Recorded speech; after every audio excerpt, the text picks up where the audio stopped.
Friends, আলহামদুলিল্লাহ আমরা একটা কাস্টমার রিভিউ নিয়ে আসলাম। আমাদের 07 গাড়ি চলে যাচ্ছে খুব নেয়ারে ঢাকার মধ্যেই। তো আমাদের সম্মানিত কাস্টমার নারায়ণ স্যার এসছেন, আজকে নিয়ে যাচ্ছেন এটা। তো এই গাড়িটা শক্তিশালী আমরা 1000 ওয়াট মোটর ব্যবহার করেছি, আর সামনে পেছনে 12 ইঞ্চি চাকার মধ্যে পেয়ে যাচ্ছেন। তো আমরা কাস্টমারের কাছে যাচ্ছি। কেমন আছেন? জি ভালো ভাইয়া। আচ্ছা, তো গাড়িটা পছন্দ হয়েছে? জি খুব পছন্দ হয়েছে। অনলাইনে দেখেছিলেন? জি জি। আচ্ছা, খুশি হয়েছেন জি, আজকে? অনেক খুশি। আচ্ছা, খুশি হয়েছেন। আজকে আমাদের 07 মডেলটা নিয়ে যাচ্ছেন। সামনে হাইড্রোলিক ডিস্ক ব্রেক, পেছনে আমরা ড্রাম ব্রেক ব্যবহার করেছি।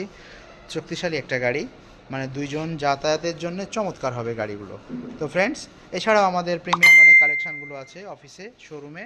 আমাদের চলে আসতে হবে ঢাকা যাত্রাবাড়িতে আসলেই পেয়ে যাবেন। আর আজকে কাস্টমার নিয়ে যাচ্ছেন। তো যদি আপনাদের পছন্দ হয়ে থাকে দ্রুত চলে আসবেন আমাদের স্মার্ট বাইক যাত্রাবাড়িতে। তো ভালো থাকবেন, সাবধানে গাড়ি চালাবেন। আল্লাহ হাফেজ।